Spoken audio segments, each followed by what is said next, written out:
Sunday Male, Sunday Male, Sunday Male, Sunday Male. Things that our people do for money. Things that our people do for money.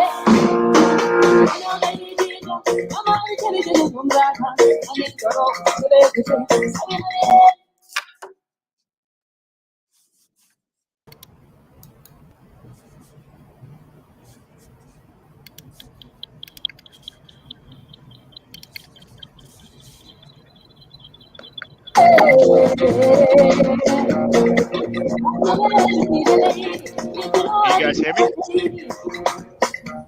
Gentlemen, how we doing? Can y'all see me? Can y'all hear me? I can see you. Okay. Can you hear me though? I can hear you. I got Gabe in the building. Amadou. All right. You got the Hello, crew. you hear me? I can hear you, sir. I can hear you, man. Can you hear me? Little tech situation, but we almost there. Amadou, can you hear me? Gabe, can you hear me? We can hear you. I can hear you. Lisa, can you hear me? Let me see. Josh, you can hear me? I can hear you. Loud and clear. The president of Zambia. You got that chair ready. I can hear you, Lord. You cannot hear me? let me see what I'm gonna do. You hear me? Yes, I can. Can you hear me? Hey, I'm in Butu International in Cape Cod here. Okay. My name is Amadou. All right, let me start what I'm gonna do. I'm gonna remove y'all folks. I'll be right back.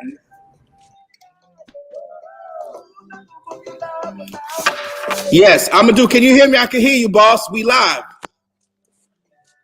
Can you hear me? Hello? Can you hear me? Yeah, I hear you now. Awesome. Listen, welcome, man. Thank you for doing this. Boston, Massachusetts, New England, we're live. Fairmont Innovation Lab. Welcome to the African Shopping Network, brought to you by Fairmont Innovation Lab in collaboration with myself. We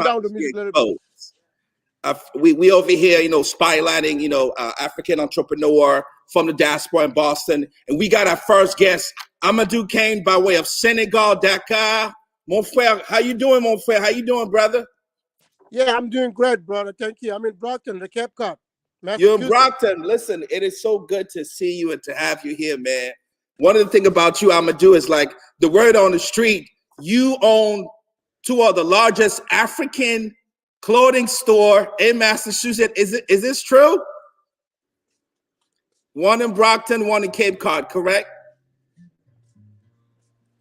Yeah, man, I hear you very, very low. But anyway, I'm gonna show you what my store over here in the Cape Cod. Yeah, tell me. Tell me about your store. Mall. Okay. And this is a beautiful day over here today. So nice outside, and a couple people in the mall here. It's so beautiful here. Yes, I'm gonna. What do you sell? What are you selling here? What are you selling at the store? Just take a look at it here.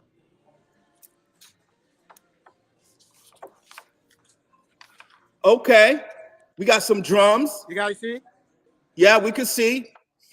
What is it exactly? Can you tell the people what is that you're showcasing? This is the animal here, making wood. It's come from Senegal, and we have beautiful picture. Everything here. That is the beginning over here, and we have we're selling clothes, right? Basket. Wow. And all type of clothes from west to east, right? How you doing, sir? You need help? Just let me know. Yeah, thank you very much. You see those beautiful baskets here?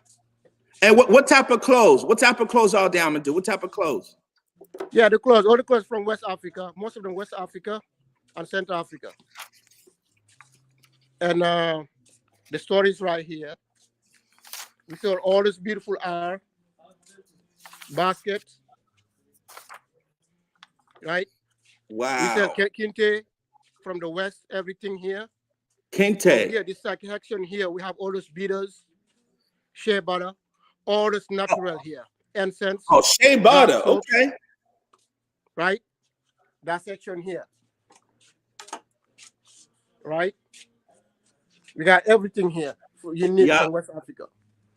I could tell. So What are those? These are like I saw some skirt in there. So Yeah, let me move here a little bit here. We got okay, all this okay. beautiful jewelry, most of them from South Africa and East Africa. Some here, this is the batik. We have all those the fabric from West Africa. Yep. Basket, handmade, car toys, everything here, right? Calabash, all this the batik painting, batiks, bags, and we have those beautiful animals here, made with the soda bottle here, Oh, nice. Was this made? Was right? this made in Elephant Senegal here, or where was this made? right? We got all those horn cup here, right? All those horn cup here. If you didn't beautiful make, it's made real horn. We got a sand picture here, right? Wow. All this glass picture. What are Bags, those? I'm gonna do it. everything Okay. here. Yep. All the sand we to make bags, hard plate, display, Masai. We got to the wood over here, all the wood animal mask. Beautiful here, Nice. right? I'm gonna do. All Let me this ask you a animal. question. We have the jewelry section here. I'm gonna do. Can you From hear the me? West beads, key rings, That's all right, folks. We're earrings. getting a live tour of the store. Over here we have the animal here, right? Beautiful musical instrument section here, from drum to Yep. kora, junjung, djembe, anything basket. We have those the chair where we saw the bottle here, beautiful, right? We have those the painting. You got it, brother? Nice. Painting here, all this animal wood here with the horn. Just basically we have everything here. Beautiful. That's how long you been at the store? I'm gonna do. How long you been at the Huh? store? How long you been at the store? In Cape Cod here, it's open last May. Almost going to be a year, 12 months right now. When the Brockton, Okay. we've been here for almost over 15 years. Wow. The place I'm showing you here, that's the Cape Cod. Yeah. The heart of Okay. Cape Cod, Hyannis. That's where we are right now. Amazing. That's our place here. What's the Cape Cod address? Mall. Can you tell the people the address of the Cape Cod store Yeah, in the Brock? address is the Cape Cod Mall. You can Google it. When the Cape Cod Mall in Hyannis. Okay. Cape Cod Mall in Hyannis. And they'll come It's, find you. Okay. It's What about very in busy Brockton? town during the summer. Right? We're in the mall here. You Yeah. see in the older store here. You see all the traffic in the mall. Right? Let me ask you a question. Can you hear me?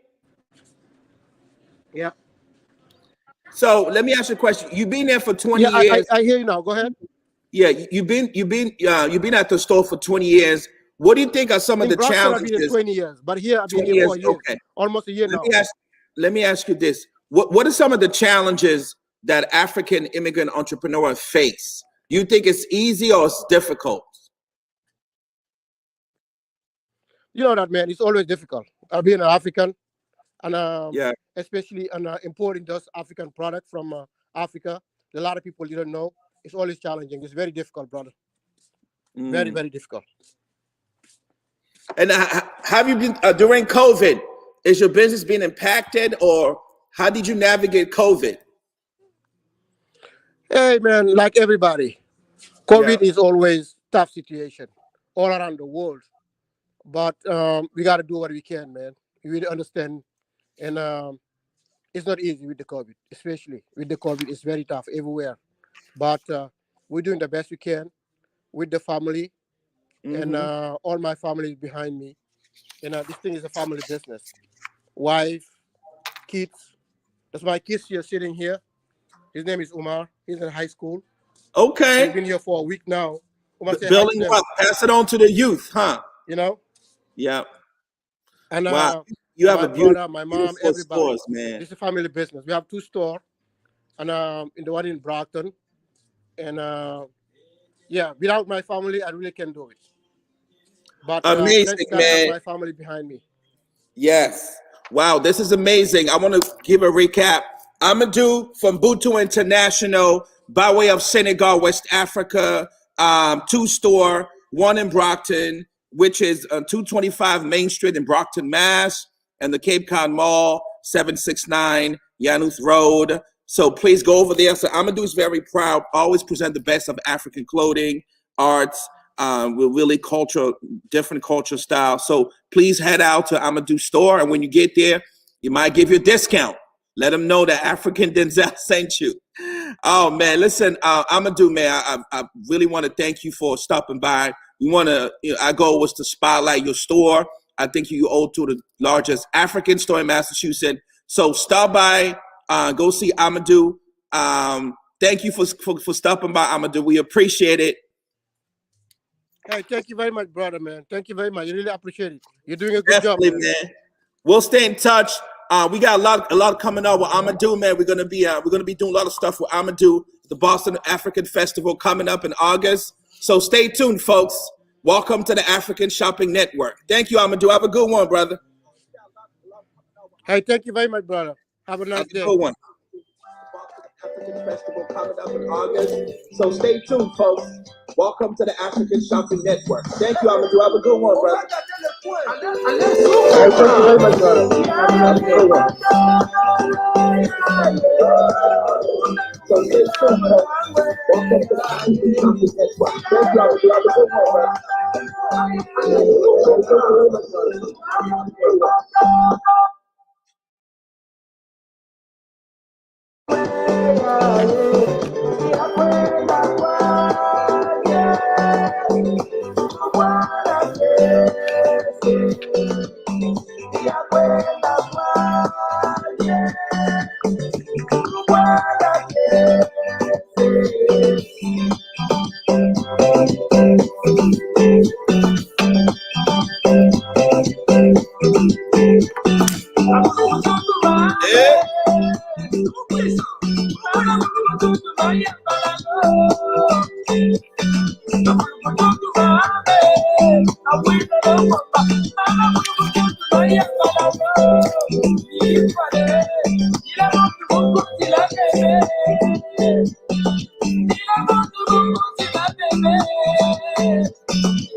Yes, Boston, how y'all doing? Listen, once again, happy Saturday.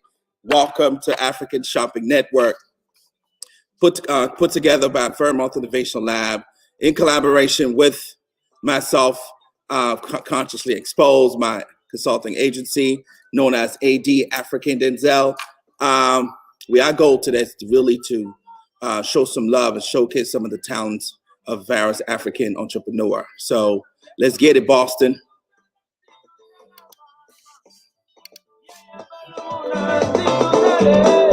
Yeah. Boston, New England, how y'all doing?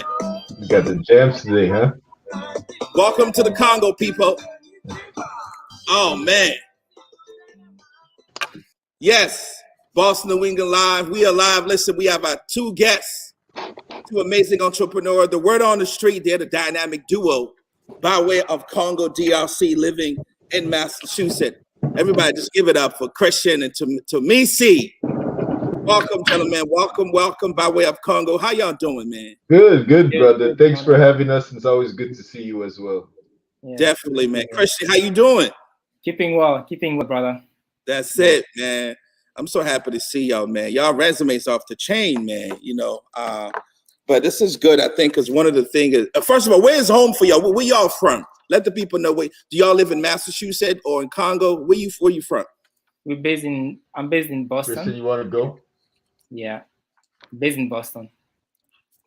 Based in Boston, okay. Yeah, from Congo. How about you, Tomisi? I'm in Boston, but I'm by the way of Congo because I like to get back home to get some really good food there as well. More than one occasion. You know what I'm talking about.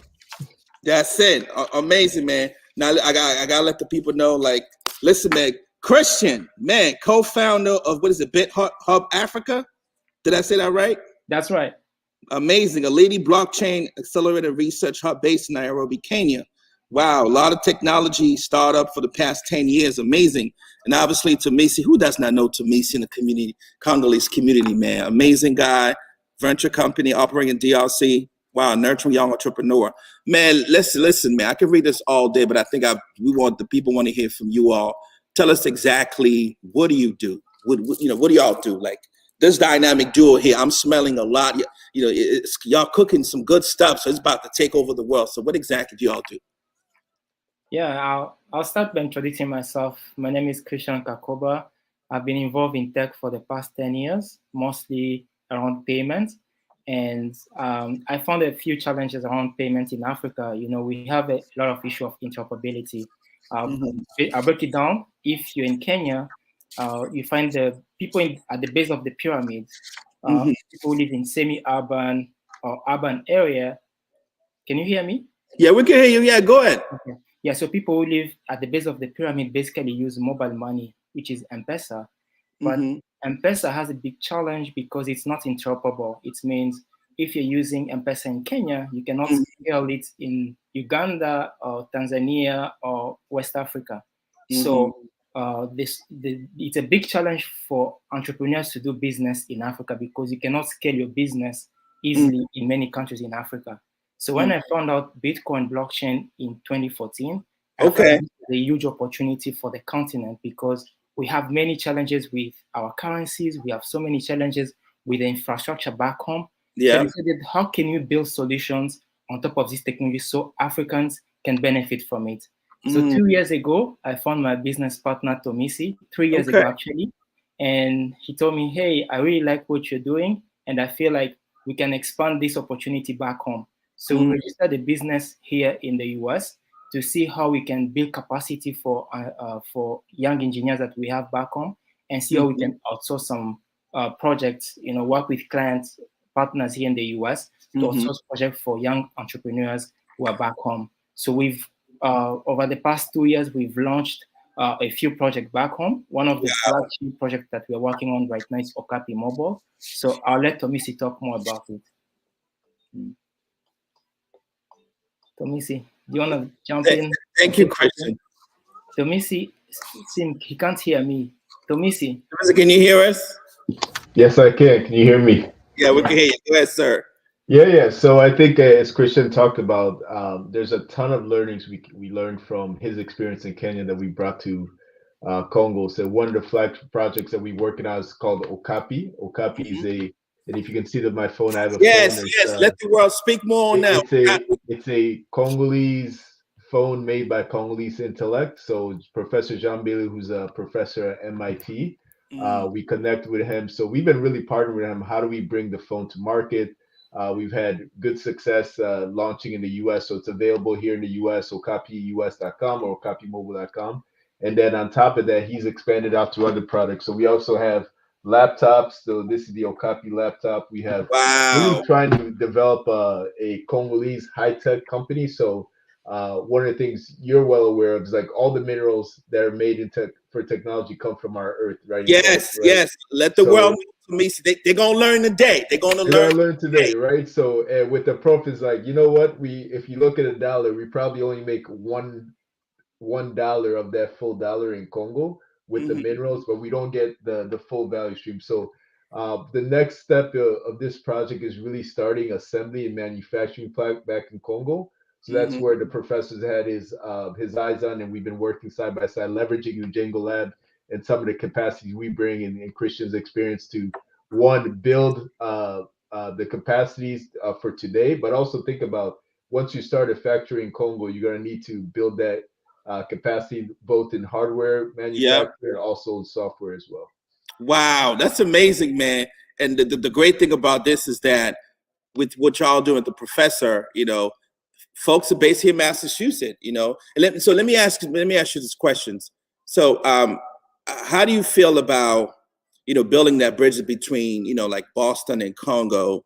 What are you guys' thoughts around that? Because essentially we are based in the diaspora and we're trying to build some project from home, but we also here as well too. So what do y'all think about building that bridge just to make sure that our people back home also benefit, and us here as well too. So what does that building bridge look like according to y'all? Because there's a lot of resources in Boston and Massachusetts as well, but we're just trying to find a way. How can we build those bridges?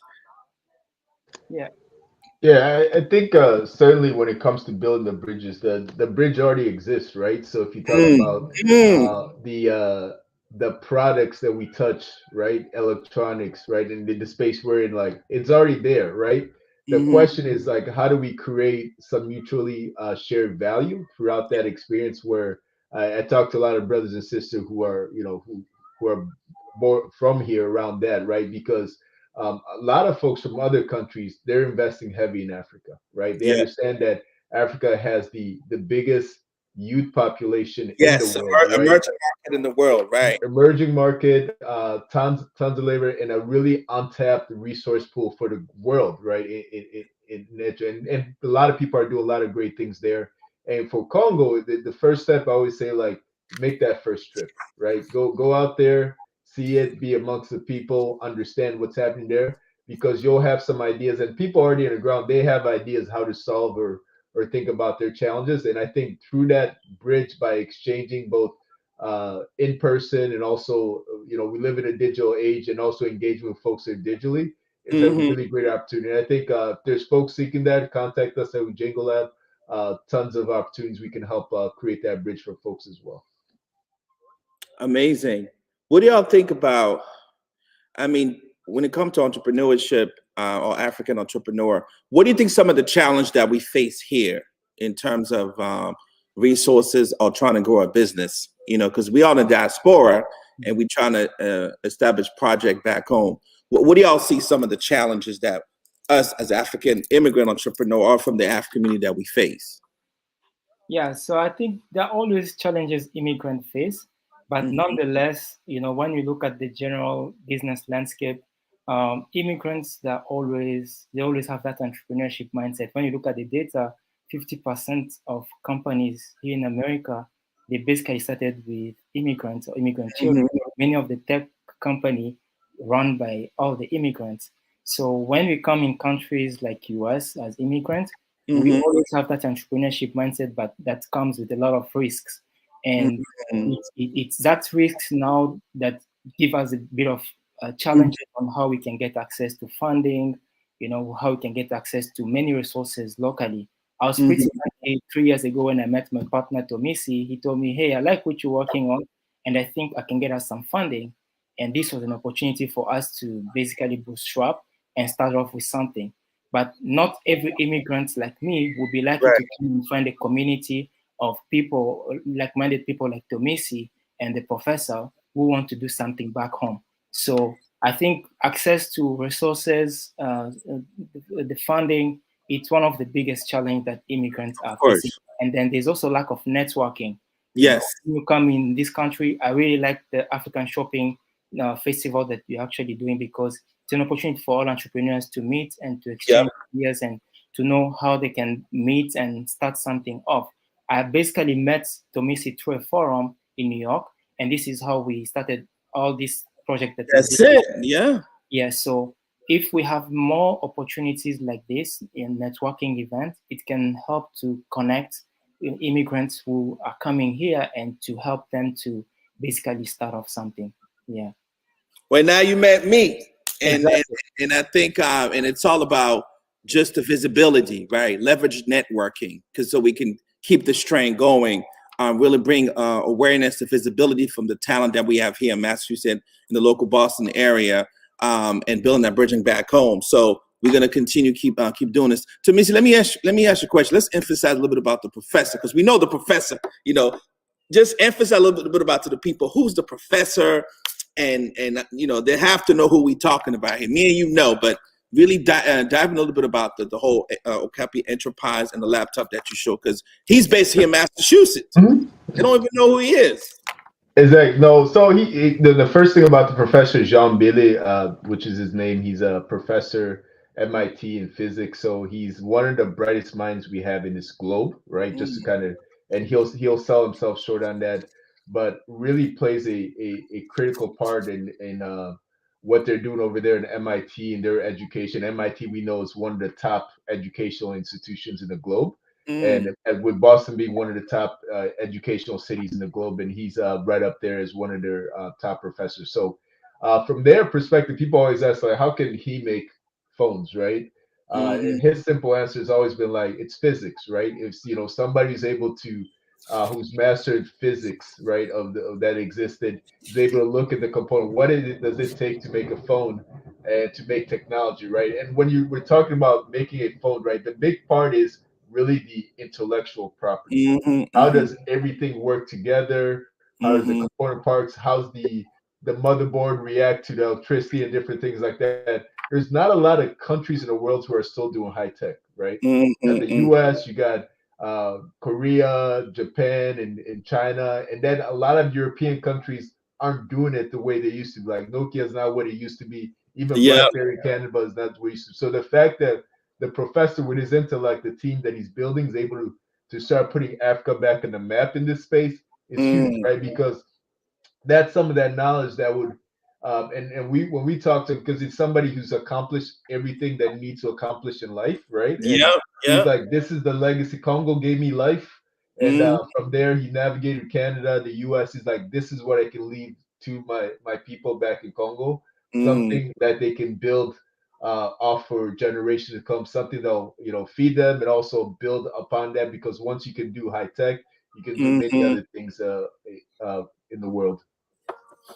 Amazing. Yeah. And this is not the end, because we're going to follow up, because essentially I go here myself collaborating with Fairmont Innovation Lab is to bring the awareness about a project like this, bring the awareness about how we can build bridges, showcase the many talent that we have, and essentially, building wealth through entrepreneurship to small businesses and building wealth through emerging markets on the continent, to know that there's so many emerging markets in Congo. So we got to, stay on that narrative versus the other narrative of the genocide in the war we all know. But everybody and their mama are in Africa right now, doing business. So the diaspora, the local diaspora is here. Lastly, man, can you tell the folks where do the people find your services or reach out to you for follow-up? Because I know I'm going to blow y'all too, but I'm going to just keep going all year long. But tell the people where they can find you all, in terms of your services, how they can follow up. Yeah, so you can find us at ujengolab.com. I'll leave the link on the chat. And if you want to buy a phone, you can go to okapimobile.com, and you'll be happy to have one of the phone made by Congolese. Thank you. That's it, by way of Congo. Y'all got to move a little bit, man. Yeah. Listen, shout out to Tomisi and Christian. Thank you both, gentlemen. We will follow up. Amazing talent by way of Congo.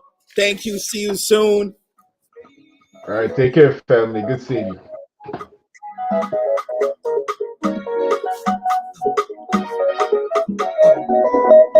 We'll continue, Fairmont. Let's get it. We are now over. How y'all feeling, Boston? Let's see what we got. Yeah.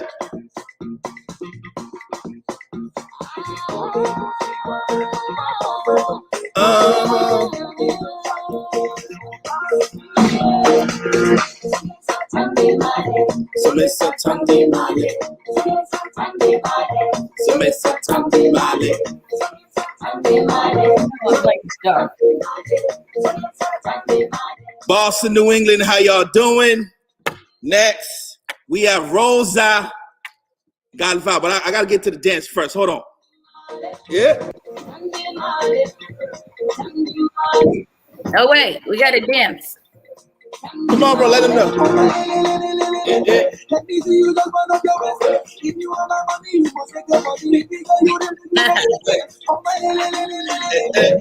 The jam. I'm trying to get with your energy. I'm trying to get with your energy. Rosa, welcome.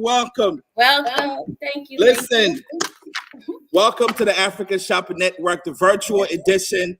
Our next guest is Rosa Galvao. Did I pronounce that right? Yeah, Galvao, you did a really good job. Galvao, by way of Kit Bird. Man, listen. Kit Birdie in the house, yes. That's it. How you doing, Rosa? How you doing? I'm good. How are you? I'm good, man. Thank you for being here.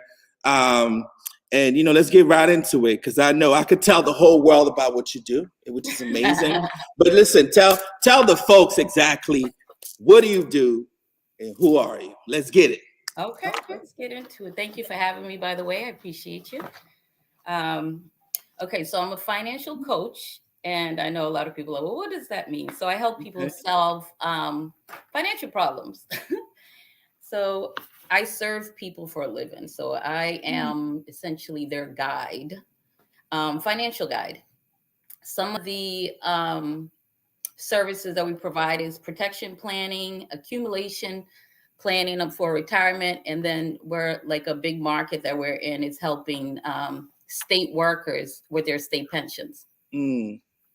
Yeah. And so essentially I help people figure out how to get out of the woods. And so, or how not to get into the woods. So if you're in the woods, you could be a little lost. And so trying to figure out where the person is financially and ultimately where they want to see themselves in the future.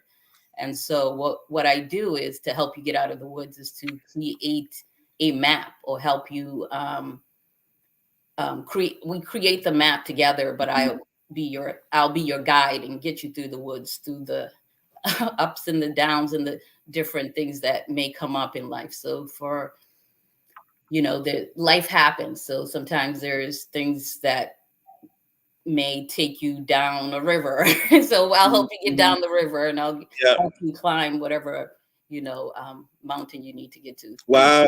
To get to your final destination as far as finance is concerned. And so helping people figure out where they are and going from a place where you're living from paycheck to paycheck to putting you in a position where you no longer have to live that way, and you can actually pay yourself first and make your money work for you.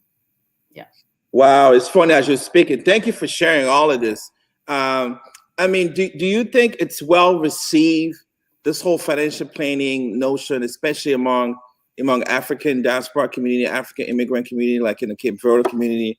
What has been your perception in terms of the services? Is it well received, financial planning, or what are some of the the myth and the obstacle that you think our community are facing? Yeah, some of the myths is that you have to have money, and so you can start wherever you are. I mean, we're dealing with people sometimes from like making $30,000 a year to others making $350,000 a year. So it's like it varies, but everyone can still have the same challenges. And so sometimes people think like, oh, I don't have enough money to go see a financial advisor. That's the big one I get. When I get my money up, but it's almost like, no, if you can come and see the financial advisor, I can help you with creating the map to get you out of where you are, instead of thinking with the notion of I'm stuck. I'm stuck, or I don't know how to get out. It's almost like, hiring someone to get you in shape. Sometimes we know what to do, but we don't always do it. And so you go and hire a personal trainer to help you. To kind of show. Wow. So do you think essentially we could build entrepreneurship through financial planning, like building wealth? Is that what it is? Do you think we can build wealth through financial planning?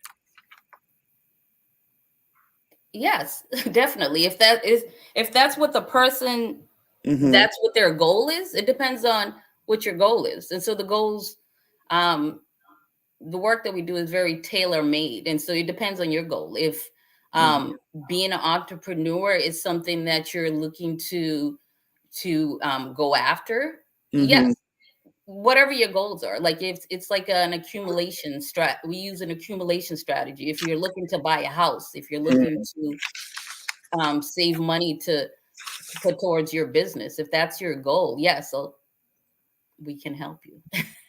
Well, that's good to know. Now it makes sense, because there's so many challenging that we facing as a community, and also entrepreneur.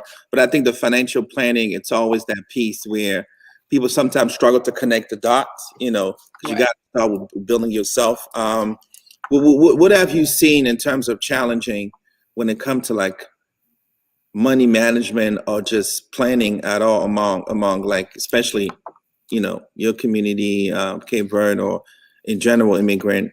Because I think sometimes, language barriers is there, that culture barrier is there, and the resources out there, but they may not know how to navigate that. But essentially, money management, financial planning, and small business ownership, it's all the same thing, but I don't think, Right. So there's protection planning, and that's one of the things that are probably not really focused or paid attention to. People hear about it, but they don't know exactly how some of the services or items, the service that it provides you with. So protection planning is essentially protecting what you have.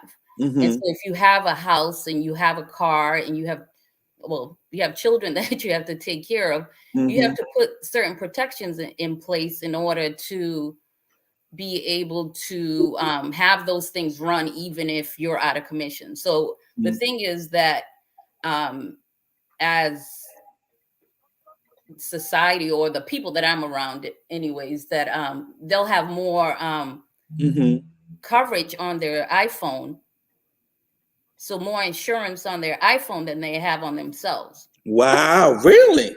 Yes. Let me find out. I may feel guilty. I don't know. Right. Why is that? Why is that, Rosa? Why is that? Is it comfort thing? We're comfortable with? Right. I think sometimes a lot of it's maybe like not knowing. Some of it, people are just doing what the other person's doing and just not realizing they don't have to be in that place. And so it's somewhat of a, I guess, like a scary thing of having more protection on your iPhone. You care about it, but you don't have disability insurance. So if something happens to you, who's going to pay the bills?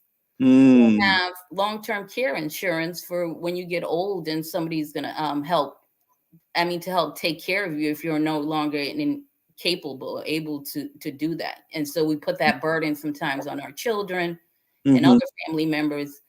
And then there's life insurance. Like, people know life insurance, they don't know how much they should get sometimes. They don't know if they have enough. They don't know if they have the right insurance, because they could lapse at a certain year. Like if it's a term insurance, then the price goes up the older you get. So it's better for you to get it when you're younger, because that price is locked in for you based on your age and your health. And so a lot of times people, it's just like lack of knowing. And I think us doing things like this, or like speaking in public about it, people get to hear like, oh, maybe I need to look at my life insurance policy. When was the last time I looked at it? Because God forbid something was to happen, you have a husband and a wife with kids, the mortgage has to be paid. And we see these situations sometimes where the life insurance came into play and helped the family out. You haven't had enough time to save up and build that wealth that you would like to leave behind as a legacy for your children, for them to either go to college or whatever your goals are. And so as a result, you know how it goes. Like the father goes or the mother goes, they're both working parents. And then it's like, can we stay in this house? Can we remain in this house? Are we able to pay for the car? Do we have to get rid of the car, go move in with grandma, whatever the case may be? Or people don't even have the basic life insurance sometimes, where they're having to take a lot of GoFundMes. So there's the GoFundMe movement where people they have more life insurance. They have life insurance. They have insurance on their car. They have insurance on cell phones, renters insurance, but so I know.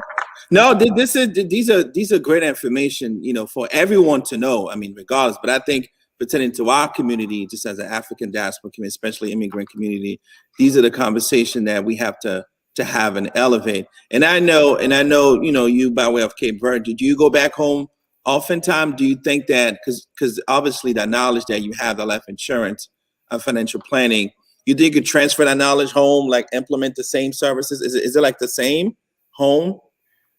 So no, and as far as I am concerned. No, we don't have life insurance as it exists here, where you're getting tax-free dollars in a lump sum amount that's given to you. So I think that would be like a great thing for us to gain more knowledge about, because that's essentially money that we can do something with to help out however you see fit, whether it be going back to Cape Verde and retiring there.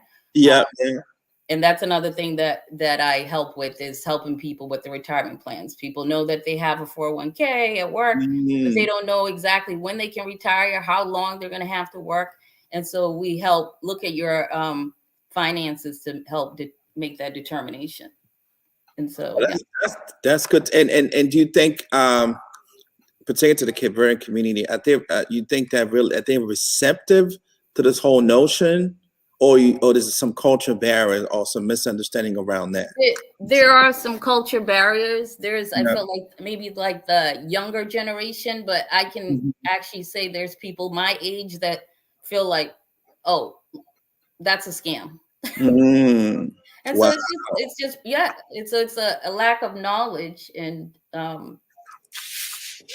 think that's part of the reason why I'm active in just spreading this information out and tapping into other people and working with them to help, spread the word out there, to be able to help everyone out, everyone that needs help. So whether locally, and then, obviously you could take whatever you have and do what you see fit with it. Yeah, it's needed, man. I think it's needed on so many levels. Tell the people, where do the people find your services? I'll reach out to follow up, because this is such a great conversation in the African diaspora community, especially pertaining to entrepreneur, small business. Even myself, I had to learn over time, but I think that, and this is why we're doing this, our Fairmont Innovation Lab, in collaboration with myself, building all this network, create visibility around all this incredible small business, but really including financial planning in the conversation, because sometimes small business feel like, oh no, I don't have to do financial planning. No, it is what it is, because I want to retire back home in Congo. I know Rosa want to retire back home in Cape Verde. We could travel back and forth building that bridge, but financial planning is where it's at. Tell the people where they can find you. I'll make sure I stay in touch with you, but go ahead. Okay, so I've included my information there in the chat. And so that's our office location. We're located in Braintree. You're welcome to come into the office. If not, you can call me at 857-499-8087. And I've also included my Calendly link for anyone who wants to schedule an appointment with me. Yes. And my Facebook business page. Right now, I don't have we have the company website, which is also listed on here, which is Rise North Capital. Oh, I've put it on here twice. That's fine. And so all of my information is there. So if anyone needs to get in contact with me, or they can, I guess, contact me via you or however. Yeah, however, just get on the calendar, because we're going to stay in touch all year long. This is not just a one-time thing, because the goal is to really keep the conversation going. We want to thank you so much, Rosa. I appreciate you making the time before you leave. We got to do some move. Yeah, get bored. Thank you, Rosa. Thank you. I appreciate you, Leonard. Thank you. It's a madness. The package you carry is the largest. Maybe you look like a goddess. I go pack up to my palace. Give the evidence for later. I go collect something for my data. I wanna see you on your best behavior. If you don't know what you is. Straight up. Try to make love, go make up. Yes, Boston. How y'all doing? How y'all feeling? Happy Saturday again. Listen, what we are doing here. Hold on, the music is coming back. Yo, hold on. Hey.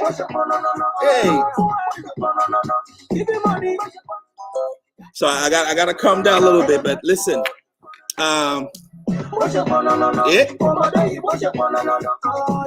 Yeah, welcome to the African Shopping Network, man. We're just kind of spotlighting amazing entrepreneur with from the African community diaspora in Boston.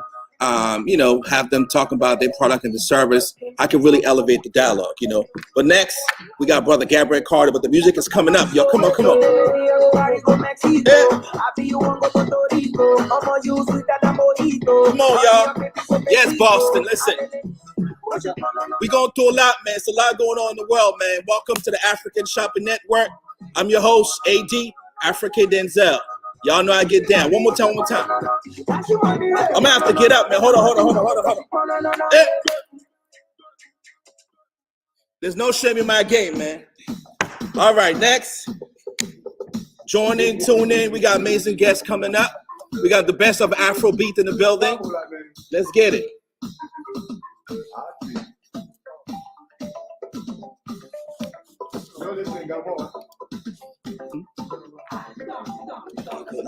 Help me with that.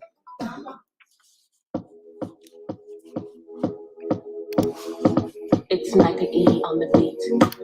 Oh, this one na Sara Sara. The beat is Tana Tana. It go make you manya manya. The next is manya manya. Oh yeah, make you ricotta mama Africa ricotta. Make you dance yeah. Everybody.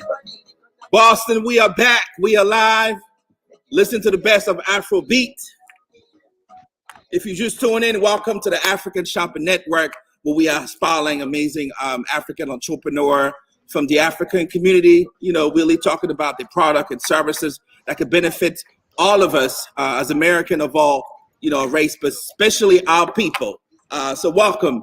Now next we have the amazing Gabriel Carter. Gabe, how you doing, brother? Well, Leo, thank you. I'm doing great. Thank you for having me. It's good to have you, Mr. Gabriel, Mr. Carter, by way of Liberia. Oh, you got to make some noise, man. Living in Boston, Massachusetts. Listen, nice. Mr. Carter is a banking professional with experience in retail banking, compliance, and commercial banking at some of the nation's biggest banks. So, wow, I can read this all along. So, apparently, when it comes to economists, venture capitalists, finance, investing in businesses, that's amazing. Gabe, I'm gonna let you got to tell the people exactly what do you do, man. I just mentioned a bunch of things, and I feel like that's what we need in the diaspora, man. So tell the folks exactly what do you do. Leo, again, thank you for having me. And I think I had a pleasure of listening to the rest of the guests. Great group of people, actually. Great work that they actually do. I work in banking. As you said, I've worked at the you name it. I've worked at Bank of America, Citizen, and in different roles. I started in retail, went in compliance, and now on the investment side on commercial credit. Right. Pretty much what I do, I make decisions on businesses, whether you want to acquire a company, whether you're looking to expand, whether you're just looking for a line of credit to bridge your receivables. I am the guy on the back end that says yay or nay, basically looking at things to make sure that the banks is really protected in those categories. And I deal with a lot of businesses, you name it, I deal with them, whether healthcare, you look at the commercial real estate, you look at construction, any type of business, we deal with those. So that's that's what I've been doing for the last, I would say, 7-8 years. Wow. Yeah. So that is. It's funny as you're talking. So let me ask you this: what have you seen, especially when it comes to African immigrant on businesses or African entrepreneur? Because I know everybody needs capital, man. Sometimes it's not easy to get access to capital. What are some of the challenges that you have seen when especially in our own community? Because we need capital, we need money, but sometimes we don't know where to go about. What's some of the challenges that you've seen? Yeah, that is a brilliant question, and those are some of the things I ran into in my early days in my career, and up to now I still see that on a regular basis. I think the biggest challenge will be whether you're just an entrepreneur starting out or somebody who is fully established, like the guy who has the African clothing business, right? The challenge is, one, I would say relationships. Two, it's access to capital, right? So if you're just starting out, like the world we live in evolves around relationships, right? Relationships can get you through door. So let's say you're an entrepreneur just starting out, right? And you don't have access to money, or you don't have the accounting money for your accounting, or to hire an accountant, or you don't need a banker right now. Yes, you may not need those right now, but I would say cultivate those relationships That way, when you need them, they're already there. You've already developed those relationships. You've already honed those relationships. You've already nurtured them. So you grow with that person in your relationships, like your business. So by the time you need, like say, to take out a loan, this banker you've been talking to, you who know your business already, will be the first person to even tell you to say, hey, I think you need a line of credit, or I think you need to take out a loan to expand this business, to scale it to whatever you need. But in our community, we don't do that. We wait to say, oh, I don't need a CPA right now. I don't need a banker right now. Yeah. Until you get to that point and you realize, okay, I need them. That person have to reacclimate. They But have it's to too get to know late. your Yeah. business before they can actually vouch for you at the bank. So Wow. that's one of the most important things that I see constantly. Another thing, as I said, is relationships. The biggest thing is resources, right? So there's three things that I usually see in businesses. I call them the three prongs of business. As an entrepreneur just starting out, you probably just know your product or service that you're selling. You know how to do that. You know the sales aspect. But do you understand the operation piece of it? Do you understand the revenue, the finance side of it, right? What I'm asking people that are just starting out in business is, don't be an expert. You don't have to be an expert on all three of them, but just have a gross knowledge to be able to talk those things conversationally to other people, right? And usually, most cases, what I've seen, most cases, at most, somebody, entrepreneur or somebody who has a business, they probably understand the sales part, they probably understand the operation part, but they don't understand the finance piece of it. And as I said, there's three prongs, right? Three stools. I call them the three stools. You need at least two of those stools to be functioning very well for that business to continue. Now, if you're missing two of them, then that's spell problem. So Wow. that's one of those are some of the things that I Let me actually ask you see. this. So, as you encourage people building those relationships, because Right. the biggest thing people might sometimes is credit. Right. Where's the credit score thing fitting into the conversation? Is it overlooked? Is it based on character, showing your entire portfolio, or? Yeah, so that's another great question. So if you look at the credit score thing, so credit score used to be, it still is, but there's not too much emphasis placed on that right now. And Okay. this is what, again, I keep going back to relationships. Let's say you might be trying to get a loan for, let's say you want to expand consciously exposed to, to different cities, and you go to a bank, right? Your credit score might be borderline, and based on that, it could determine what type of rate you get. You might say, hey, I can only afford a 4% rate, because anything higher at this payment I can. That banker you've been working with will be able to say, hey, this rate, this is the rate that I want to give this guy. Even though I understand his credit score is this, but I've known this guy, I know him very well. They can vouch for you, right? And another important thing that is happening right now, and I think is as a consequence of what happened with this whole pandemic, a lot of banks are creating products or even division to target minority owned and women run businesses, right? And some of those things that we're looking at, is the credit score. They may not always have the best credit score. Yes, the loan may not always be bigger, but they may not always have the best credit score. And those programs within different banks, there's a lot of banks that are doing that right now. They're being more lenient towards that whole beholding entrepreneurs or business owner to that credit score factor of it, right? So, yeah, yes, it is one of the biggest part in terms of the underwriting process, but it also, it's not heavily. They're not placing too much emphasis on that, with these programs that these banks are creating now. Yeah. Wow, that's great to know, man. Yeah. Because there's so many myth and misinformation. Sometimes people are discouraging too. Yeah. What about Liberia? I mean, is there a big community, Liberia community here? And also, We have. go ahead. No, go ahead. Ask the No, question. Sorry. because I think it's good too, because you're from Liberia, and I'm sure there's a community here. So, what is your goal? Are you trying to essentially, bring all that knowledge back home too? Because emerging markets on the continent is big too. How do you try to build that bridges too? Because that knowledge is needed back home, and with the Yeah. folks here, Yeah. Well, what's your game plan? What you thinking? No, that is also another great question. So, and I think that is incumbent upon us for all immigrants as well, right? We come here to learn certain things and to be able to go back and apply those knowledge. Yes, even though yes, those knowledge may not be there, right? So we go there to fill those void, to teach people. So we become like these pioneers that are, to bring those product or services there. In terms of what I'm learning here, I talk to a lot of small librarian owned businesses here, but in terms of the bridge there, this I will put this out there, and I think I've said it to other people before. There's two things that I want to do in terms of that country, right? We are looking at another big thing one of your guests mentioned, which is true across all African country: access to capital, right? And access to market. So for me, those are the biggest things. You cannot build an economy without having those things fundamentally there as fundamental to your financial market. And I will speak specifically for Liberia. In Liberia, we do have banks that are there, but they're kind of pretty much just focused on deposit taking.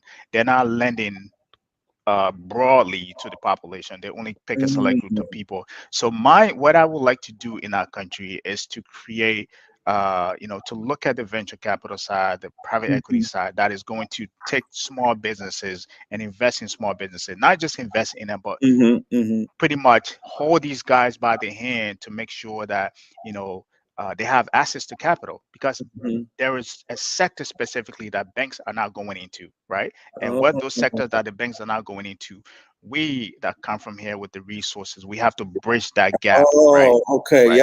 Right. We have to bridge that gap to make sure that, what we're building an economy or a society that is inclusive of all, that we're not just building, focusing on one group of people, that if we do become successful, you do have a fundamental, another heavy big percentage of the population that doesn't have, that are left out, in terms of, when we actually build that growth. So for me, that's what I'm looking at. That's what I'm looking to do on it, and that's the type of bridge that I'm looking to build in our country. Wow, that's amazing. Any particular investment opportunity in Liberia? Any particular sector you think Liberia can benefit the world? Anything? I think not specifically, but in a broad terms, I think there's three. And this is from my own investment ideology. If you're looking at investment in Africa, what is in Liberia, right? There's three things you got to look at. Fundamentally, you have to look at. People are always going to need food, right? People are always going to need a place to live, right? So there's food, there's shelter, and there's always going to need transportation. So those three things, you look at them fundamentally and say, okay, there's those three fundamental sectors. How can I break into one of those? Whether you're looking at the real estate, or you're looking at the transportation, or you're looking at the food market. So for me, those are some of the areas that I'm picking back in on to say, okay, these are fundamentally areas that I would like to target once I begin to make ground in that country. Wow. Yeah. And what's your message to Liberian entrepreneur or the African immigrant entrepreneur here as they're watching and listening? But what's your message to? No, I think as I said earlier, it's whether you're just starting out or you've already established. Specifically, if you're starting out in business, right? Build those relationships. You're going to need a CPA eventually. Don't wait till you get there to say, oh man, I just need a CPA right now. I need a CPA right now. Talk to a CPA, even if you can afford them. Nurture that relationship. Let them know about your business, what you want to do. What CPA stand for, Gabe? Certified Public Accounting, right?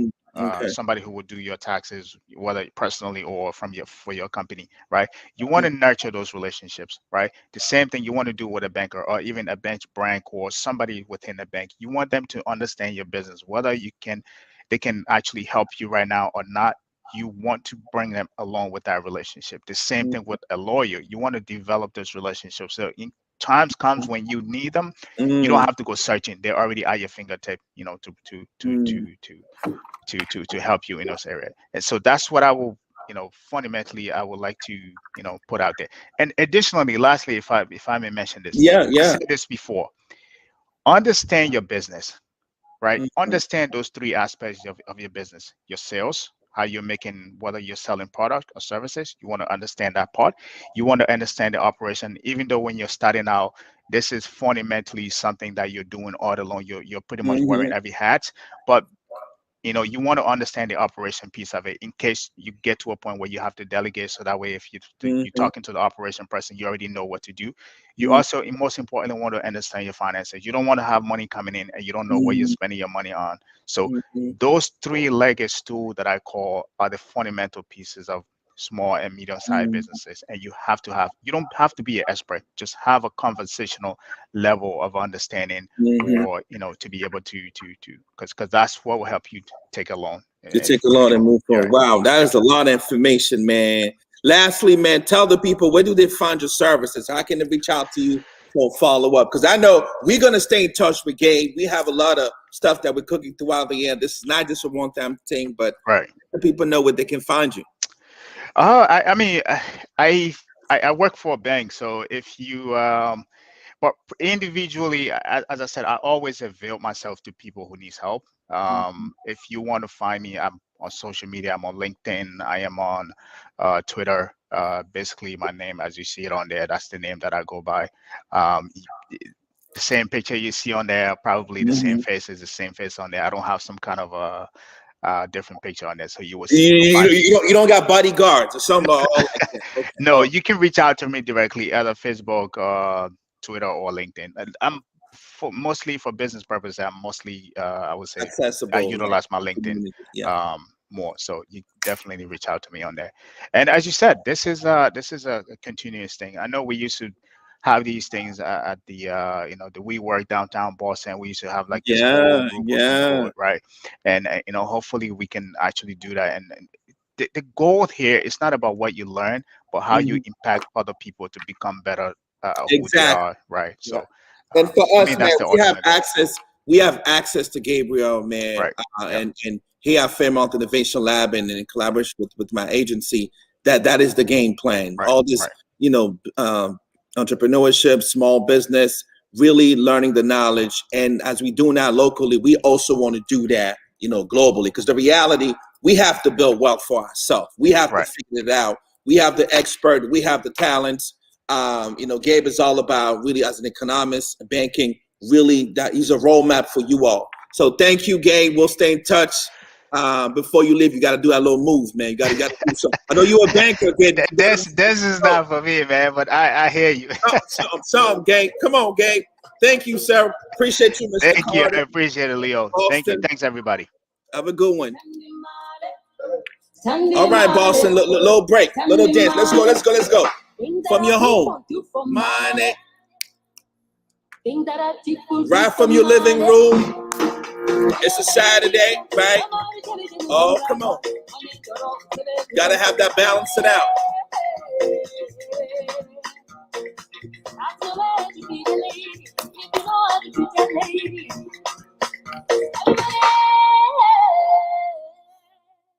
Listen, man, we are continue here. We are at the Fairmount Innovation Lab. Welcome to the African Shopping Network one more time. We want to, keep the energy going. So just, follow us. Come on, y'all. I gotta get up.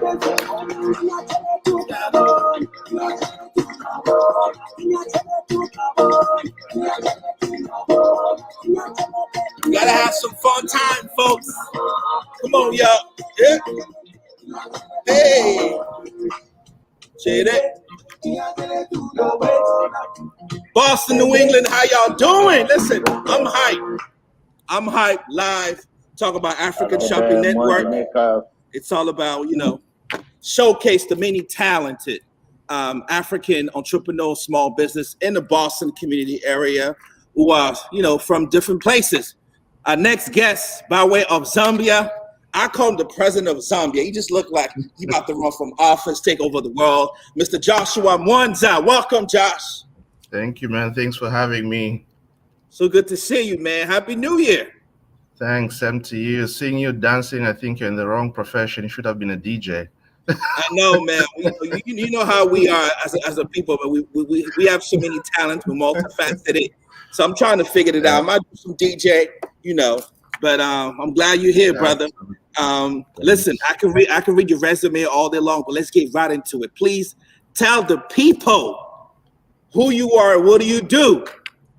Absolutely. Well, thank you very much for giving me this opportunity to talk about what I do and also to listen to the brothers and sisters who came before me.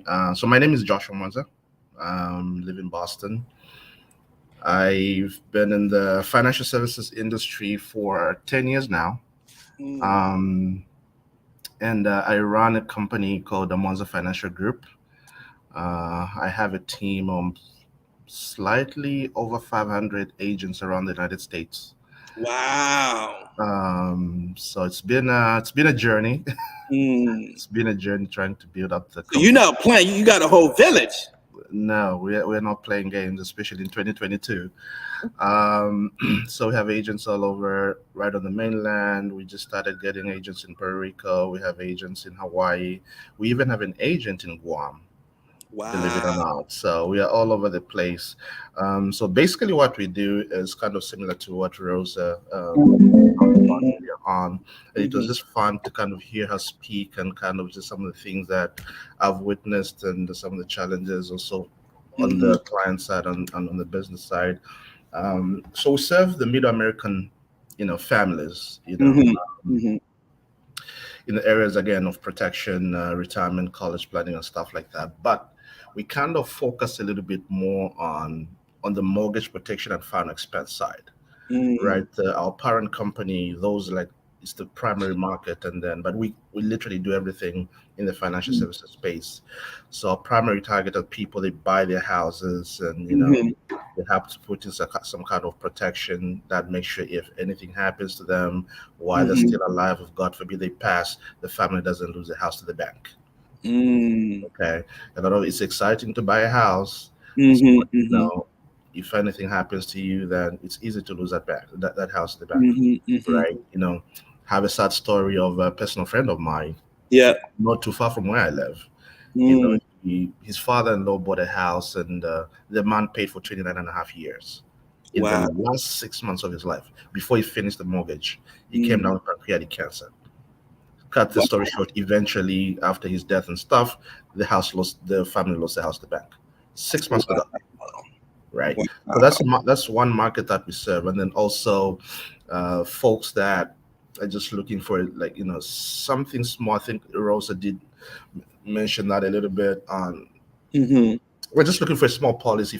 If anything happens to them, they don't want to burden the family and friends. Right. It could be $5,000, $10,000, $15,000, $20,000, anything like that. So we help them in that area. We have multiple relationships as far as insurance companies we work with, lead vendors we work with. Okay. We're not just serving the African community, we're literally serving the entire America. Everybody. Wow. Quick question as you're talking real quick.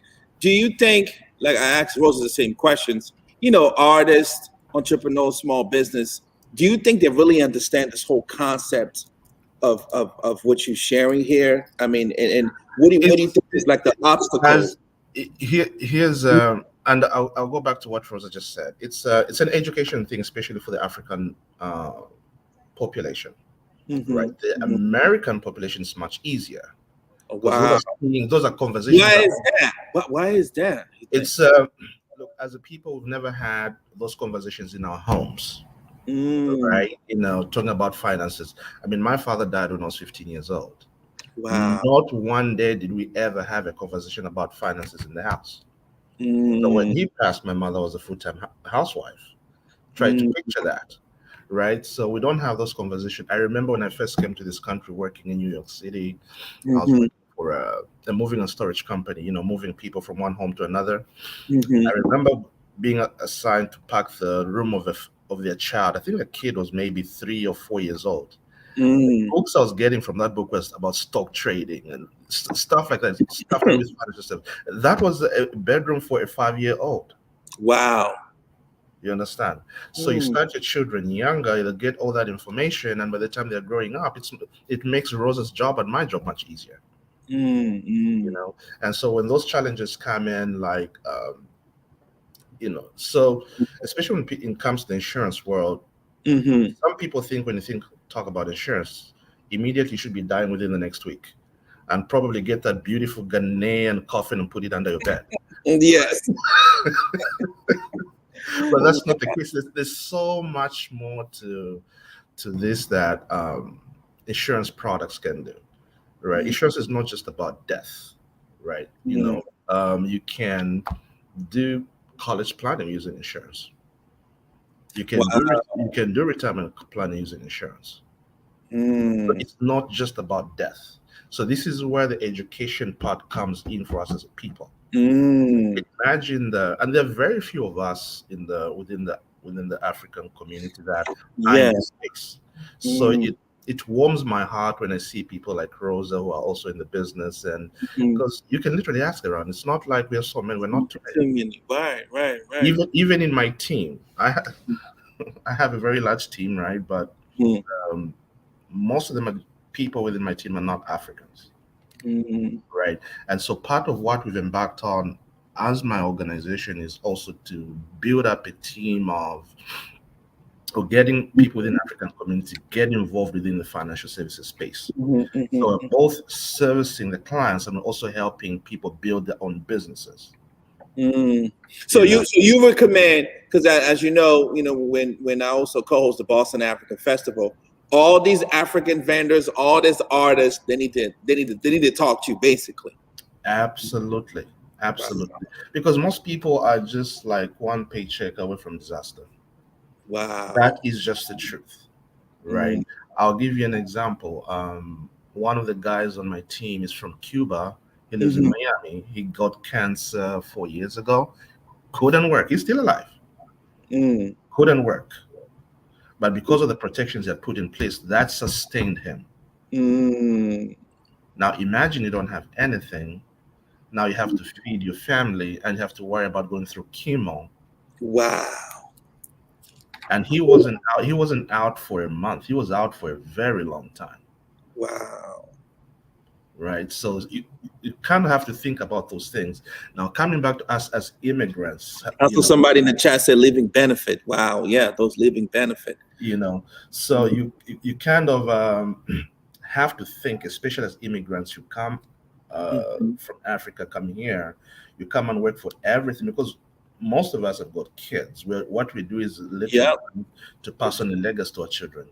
Imagine the example I just gave of my friend.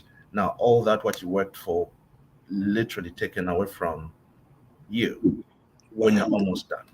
It's like now you've reset the clock and over for a family.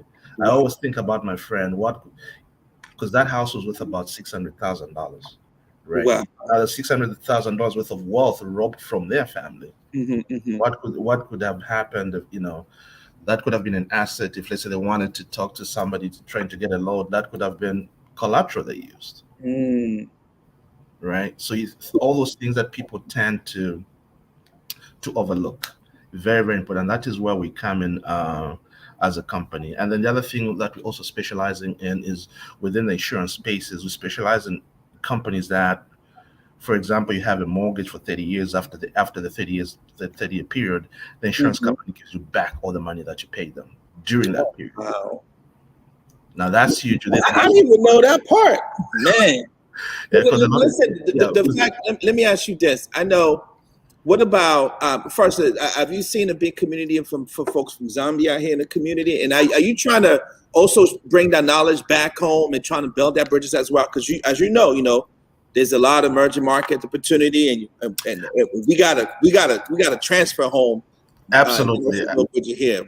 Yeah, I think you and I have been friends for a while now. I think you know me. I just don't concentrate on the Zambian market. I'm pretty much work with every African community. Wow, globe, yeah. Right. That's me.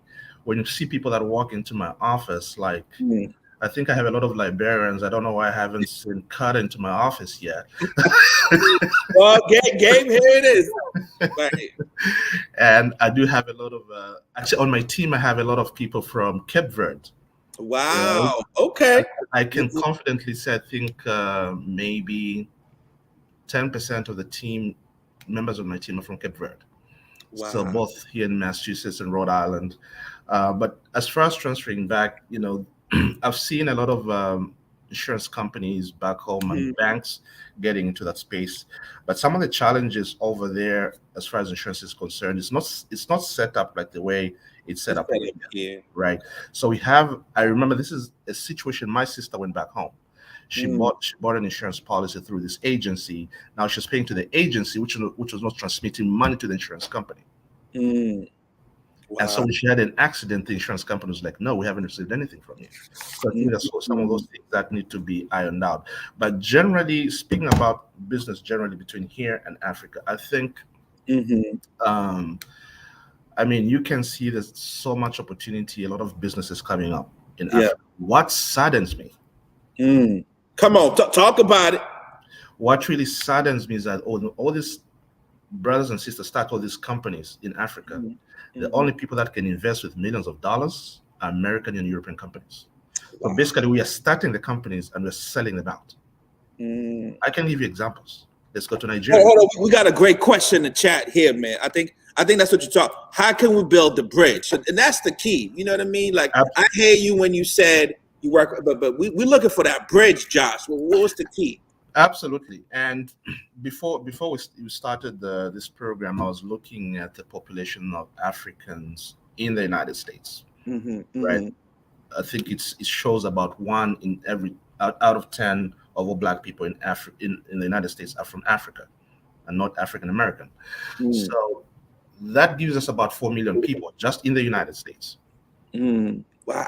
Is it possible that 4 million people can afford to put out $1,000 away for in 1 year? Wow. That translates to $4 billion. Ooh. Now, if you look at the investments going into African startups right now, last year it was something like 1.2, 1.3 billion. Yes, I saw the data. 1.2 right? billion. So which means just the diaspora in the United States, United States, we are capable of delivering 4 or 5 times that amount in 1 year. What's stopping us? We are not organized and we don't have a platform that can drive that financing into one, like creating a fund of some kind. That is a bridge that's missing. Because you see these companies, Paystack, being bought by Stripe. The brothers who started Paystack are now worth $100 million each. Fantastic. But the company is now owned by Silicon Valley, right? The big man. Yes, Silicon Valley, yeah. Oh, sorry, John. We got a lot of folks asking. I think as people listen to you, this is the second question here. What are the infrastructure on ramps that can be utilized through governmental advocacy? Because I think, you know it is the private sector governmental, but yeah. So, sorry, can you repeat that question? What are the infrastructures on ramps that can be utilized through governmental advocacy?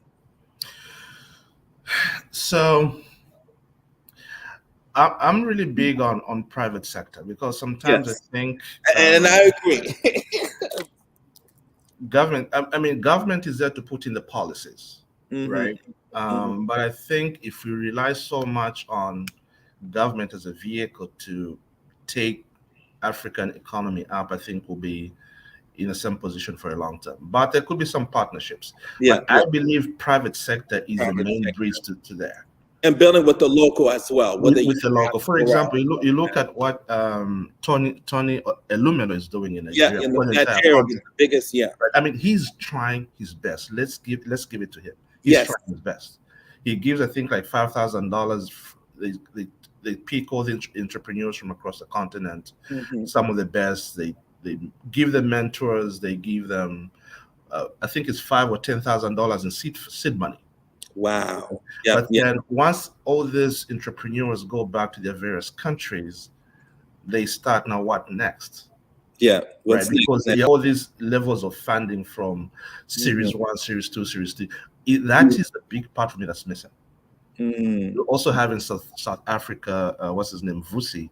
Vusi is also trying his level best, but we need a lot more Vusis. We need a lot more Tony Elumelos, and I believe this is where, if the diaspora were to become organized, not just the US, the European, Asian, Australia, everybody coming together, I think you can create a massive fund that would really take over the African, enterprise ecosystem. That's my personal belief. No, this is amazing, man, and I think that we got to keep this conversation going, and so Josh doesn't play, and I think we got to have that conversation on the local level, the national level, and start small, and that's one of our goals here at Fairmount Innovation Lab when we talking about spaces or culture to have this type of conversation. This is it, where how do you build wealth through not only financial planning but through emerging market? How do you have a strategy that can benefit both the local here and then the diaspora? Because we exist, we here, we're in Boston, even though we have so many challenges, but the conversation have to start there. But the good news is this, that we have access to Joshua. We are not done. We're going to keep in contact all year long, including all the panelists. But can you tell the people where they can find you, Josh, where they can find you with services? Absolutely. I'm on Facebook. I'm not too big on social media, but once you go on Facebook, just put in Joshua Monza, you'll find me over there. And or you can call me or text me on 978-884-7460. One more time, man. They got to hear that because you got all that knowledge. One more time.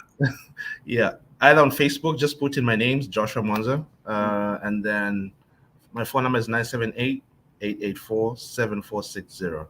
And I would definitely like to connect with Rosa and see if there are opportunities for us to connect and see what she does and what we do, if there are ways that we can work together. Definitely. I'm going to make sure that happens, and that's why we're doing this. It's all about creating a network, leveraging a network, making sure that we focus on visibility, from conversation to networking, from execution to gameplay, and then traveling. So we want to thank you, Josh, man. Before you go, I appreciate you stopping by, but you got to do that dance move for me, man. Something. Man, Kat and I come from the same mother. Oh, there you go. Listen, man, thank you so much, Josh. You have a great day. Have a good one, brother.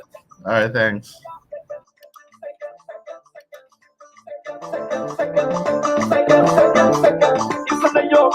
Yeah.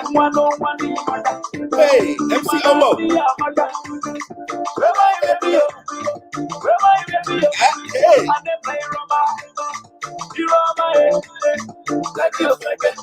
If you second for me, I go with you, man.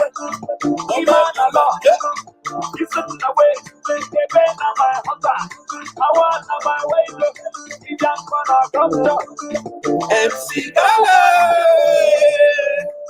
Hey. I want you second.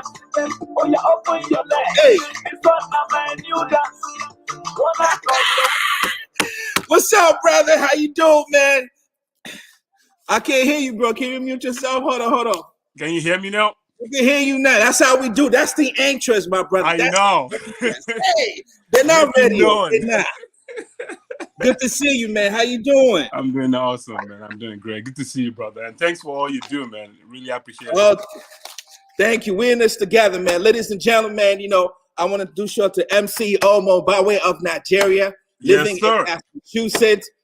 I can go on about your resume, man, but tell the people, who are you? What do you do, brother? Welcome. All right. Thanks for having me. I really appreciate everything you do. My name is Omo. I go by MC Omo. That's my stage name, and my full name is Omolewa Fagbore. And I'm an MC in the city of Worcester here. I also organize comedy shows, events, weddings, birthdays. You bring your party, we take care of it. That's all we do. That's it.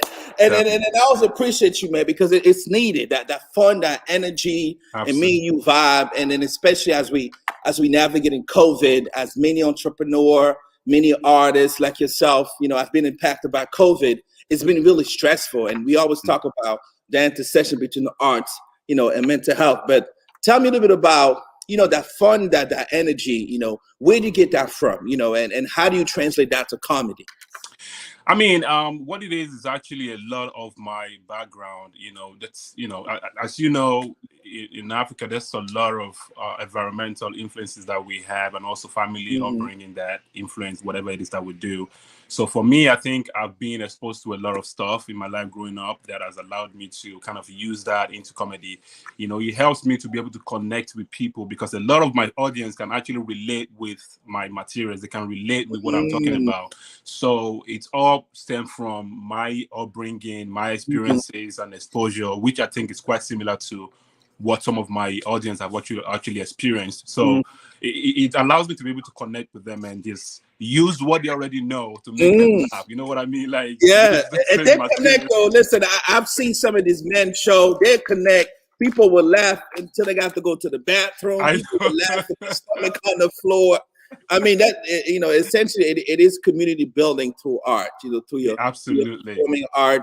That also and I also want to commend you too, though, because you're doing a fantastic job. I remember you bringing me on to I think it was Boston. The Boston African Festival. Festival. That was a fantastic event, and I just can't imagine how much work you put into that to actually make it happen for a lot of people, and it was fun. And I just want to thank you for actually bringing me on that. No, thank you. Yeah, because I mean, I can't do everything, you know, and I think it's never about doing by yourself. We got to get into the conversation, the mindset of collaborative, you know, because we all have talent, we all gifted. And I know we have a lot of challenges, but, you know, we get in there. I think it's all about collaborating, partnership. This is why we do here at Fairmount Innovation Lab, the #1 co-working space, especially for entrepreneur of color, artists of color, locally in Boston, because Massachusetts is a great state. Boston is a great city, you know, creative economy, but we just have to make sure that we are creating space, you know, culture for our own. And yeah, that's what it's about. But let me ask you this. I think for yourself as an artist and performing art comedian, what are some of the challenging that you think that you are facing personally, or the immigrant artist, entrepreneur around business resources as capital? What would have been some, do you think is it been easy for you to grow your business?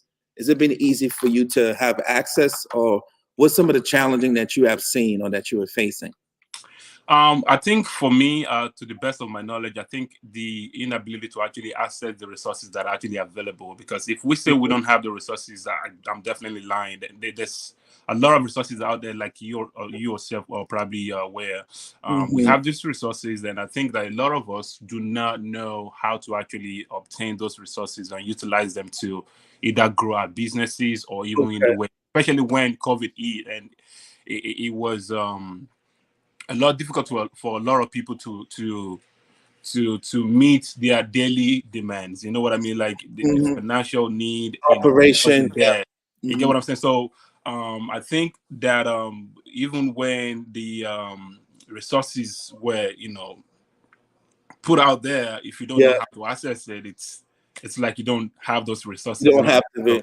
Yeah. So for me though, I think there were a lot of events that I actually had to refund their during COVID, because some of them had to cancel their wedding, some had to just forget about wedding completely and just move on with their life. You know what I mean? Like, so a lot of that happened, and so it's been quite difficult. I must say it's been a little challenging to kind of, you know. Yeah, it has been. I think that's why we're doing this, to kind of create visibility, to know that there's so many of you out there who are visible, who exist, who are being impacted by COVID. And the good news that the resources are out there. And I think, like you said, have a system or even a directory to know where to go. Because you know, me engaging with Joshua was there earlier, and Gabriel, we always talk about the fact that as an African community, we got to have some kind of places, a directory where to go when it comes to resources. You know what I mean? Absolutely. And I think that's one thing that is actually lacking in our community, because like Joshua also mentioned, he was trying to come up with a figure of the population of Africans in America. We have this population, and that population was also equal to, you know, revenue in a way, in whatever area or specialty that you find yourself. But at the same time, if you as an African don't have that desire to support other businesses, to go through all the stress that it probably entails for you to patronize a particular business person, then you find that the businesses are not really moving forward, right? So I think there's a lot of intentional action that is required from every one of us to want to support ourselves, to want to grow our businesses. But if we don't have that, then there isn't no way for us to actually move forward, for us to expand your businesses, or even if you have access to the resources that we're talking about, if you're able to access them, that doesn't grow your business, right? You need the population to actually grow businesses, right? You know, when COVID happened and people are not able to do the businesses the way they want to have done them, you know, you would need some kind of financial support to kind of, you know, get yourself afloat, right? But if you have that after COVID, you still got to be able to go back to business and still fund business person, right? And then you would need people to come back and say, hey, listen, what do you sell? Let me buy. And but if you don't have people coming in, you're going to run out of that resources that you had access to, and then business is no longer functioning. So it's, you know, because if you remember, I used to organize a comedy show every year. I remember throughout Massachusetts. It was everywhere, man. Absolutely. And was scaling. Let me ask you this: what about? I mean, what do you see among that Nigerian community at all in terms of that building bridges? Did you go back home often? Do you have businesses back home? And how can we build? Because I'm asking everybody that question because the reality is we live here in Massachusetts. We live here in the diaspora. I know that. It is a long-term vision, long-term goal, but the small short-term goal is like, how do we start having this conversation about building bridges? Because we go home, we go here, we travel. I mean, what do that look like for you, that building bridges? I think it is the mentality, man. It's the mindset. So you start with the mindset. It's the mindset. You have to understand that as those in diaspora, the way that we look at businesses, right? The way we approach business is quite different compared to how someone in Nigeria would approach businesses, right? And if you're coming in with the American mentality, they look at you like, what is this one saying? What is he talking about? So you're gonna have to have people with an understanding of the Western way of life to be able to bridge that gap in between. But if you have someone who doesn't really understand the Western system, right, and you're coming up with this great idea of how to bridge across to African and do businesses and do the stuff that we're talking about, it's a lot difficult. You get what I'm saying? It's a lot difficult. So if I were to come up with a business idea, I would rather want to do it here. Because going home to establish a business, it means you're going to have to be more frequent, visiting home to ensure that your business is actually moving forward. Because not even talk of the way people actually, the way people are so eager to get money these days, right? Because everything boils back to spending money. If you spend money to set up a business back home and you're not like physically there to see through the entire process of the process, what's the point? And we got to deal with the trust issue. And you get what I'm saying? And even family members, you can't really say, "Oh, my family will take care of my business. They got me." You get what I'm saying? It's a lot of work. It's a lot of work, but it can be done, like you rightly said. It can be done. It just takes a lot of intentional effort, to begin the process and see through the entire process. Yes. And you can never do alone. And I think we got to be in this together. I mean, to Joshua point, to Rosa, to Gabriel, to Tamisa and Christian, and even Amadou and everybody here on the panel, it's kind of like, it's a worth conversation to have. It's not impossible. We just have to figure it out together, because the reality is there are folks that are already doing this back and forth building bridges, but they're kind of like on their own, like in the boat.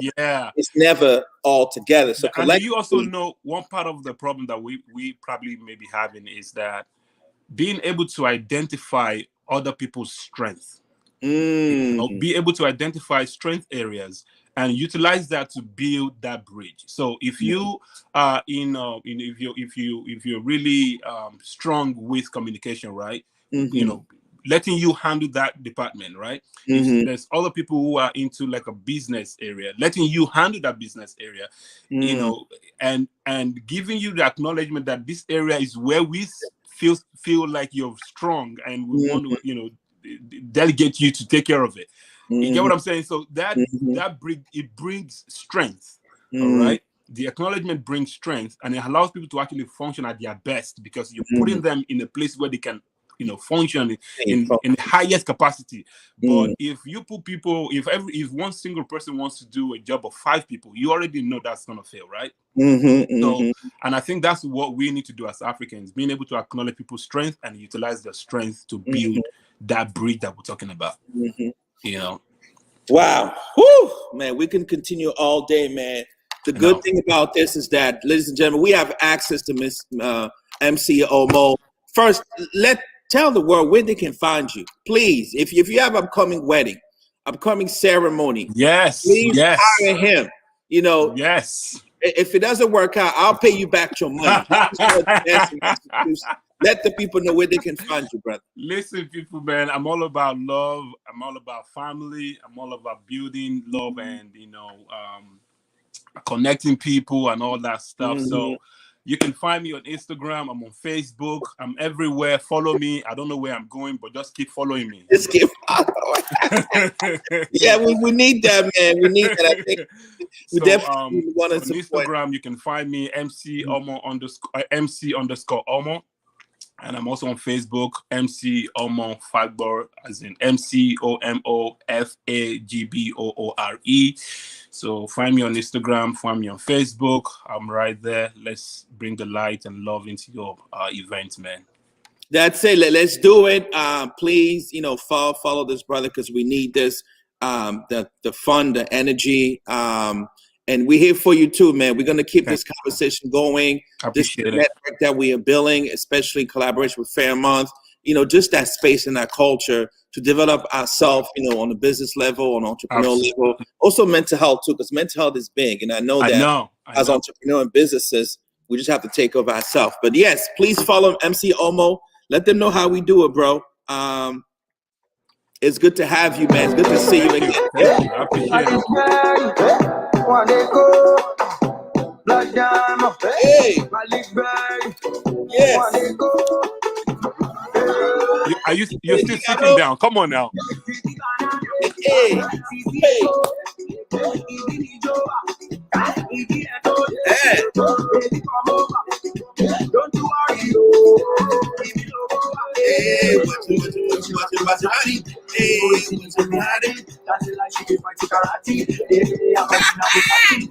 We'll see you, brother. See you later.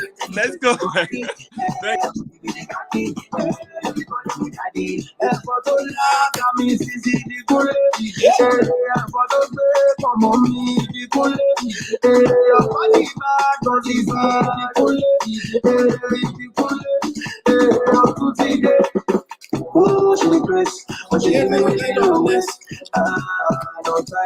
I get people do it for life.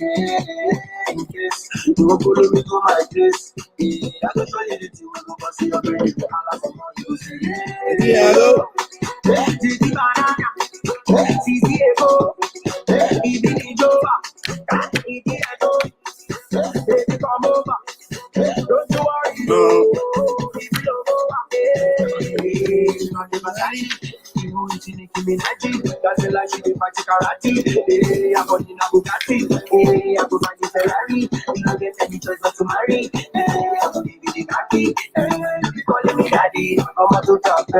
Je m'appelle Waneko, je vais danser avec toi, pour danser avec moi. What you like, oh yeah, that's how like a below Lukumba. I don't say you like Lukumba, oh yeah, that's how like a below Lukumba. In love, but she got me falling in love. In love, but she got me falling in love. In love, but she got me falling in love.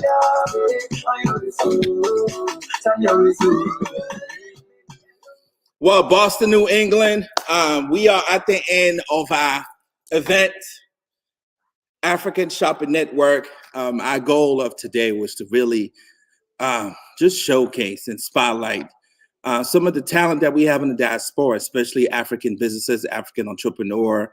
And I think, the message is simple.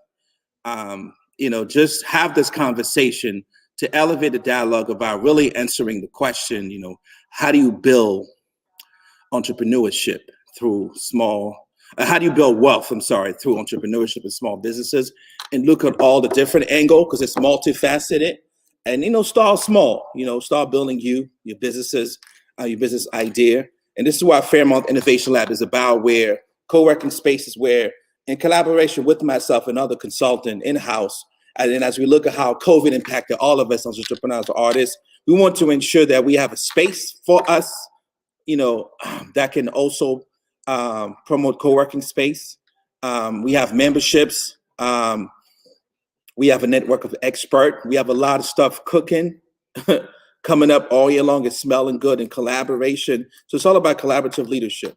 And we're going to continue with this. This was the second shopping network. We really want to focus on the local African community, the artists, and there's so many of them. So stay tuned, stay engaged, stay connected. Go to Fairmont Innovation Lab.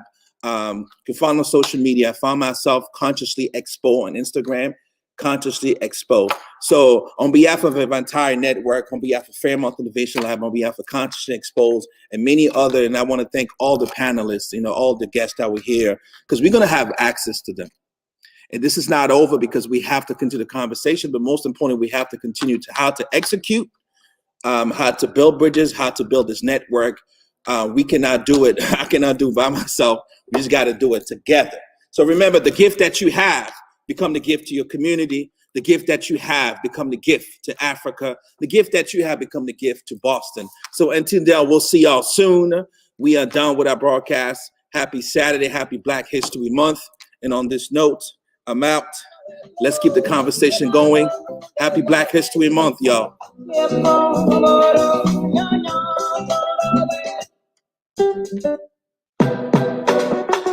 I was trying to get up, folks, but it's coming again. Happy Saturday. Enjoy yourself. Move around. Woo! Now I have to get up. Let's go, people. Maybe I go. Hey. Hey. Hey. Boston, New England, we'll see y'all soon on the next one, the African Shopping Network. Hey. Yeah.